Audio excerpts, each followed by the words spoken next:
Gujarat goes to poll in the phase 4 of the 7-phase Lok Sabha 2024 elections. And Rajkot, with a voter base of close to 22 lakh voters, has emerged as a key constituency to watch out for. The BJP has fielded Union Minister for Fisheries, Animal Husbandry and Dairy, Purushottam Rupala, as their key candidate.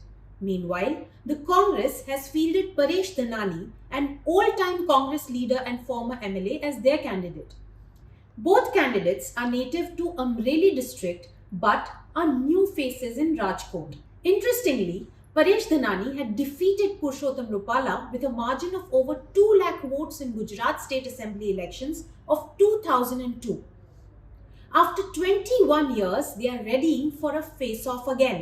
During peak campaign season, Rupala has irked the Kshatriya community in Gujarat by making remarks such as, "Even kings and royals bowed down to the British, started family bonds with them, broke bread with them, and even married their daughters to them." And his eventual apology has done little to change the situation on the ground. મારે ક્ષત્રિય સમાજના આગેવાનોને સમસ્ત રાજ્યના આ સભાના માધ્યમથી એક વિનંતી કરવી છે કે ભૂલ કરી હતી મેં કરી હતી એની મેં જાહેરમાં માફી માંગી લીધી કારણ કે મારો ઈરાદો નહોતો અને સમાજની સામે જઈને પણ મેં માફી માંગી અને સમાજની વચ્ચે જઈને અને સમાજે મને એનો પ્રતિસાદ પણ આપ્યો. Also, in a community event at Rajkot, Rupala made references to BJP's pet project, the Ram Temple, and expressed disdain at the opposition parties which had boycotted its inauguration. तारीख नहीं बताएंगे એવું બોલતા. હવે તારીખ આવી અને ન્યાસ સમિતિએ આમંત્રણ પણ મોકલ્યા પણ કરમ એના કર વાપરે એની સંખલે મુઠ્ઠીઓ ભરાય. રામ મંદિરનું નોતરું સ્વીકારી ન શક્યા, મંદિરે જઈ ન શક્યા. મને એમ સમજાતું નથી કે હું કામ નથી ગયા. રામ મંદિરે શું કામ નથી ગયા?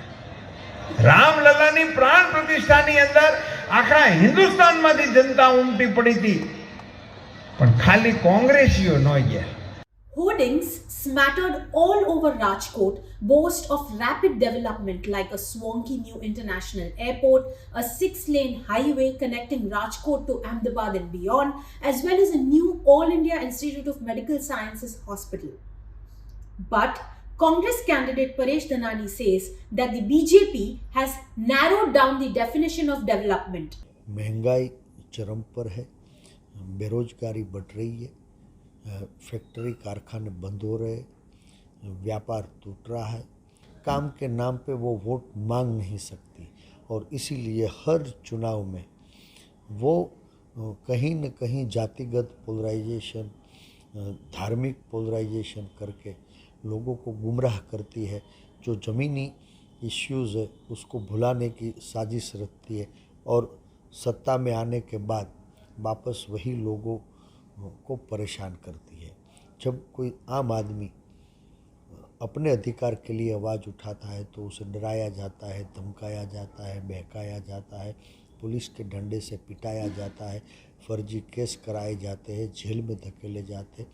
और ये व्यापारी प्रदेश में ईडी, सीबीआई, इनकम टैक्स और जीएसटी की बार बार रेड करवा के एक भय का माहौल पूरे समाज में, पूरे गुजरात में पैदा किया गया है.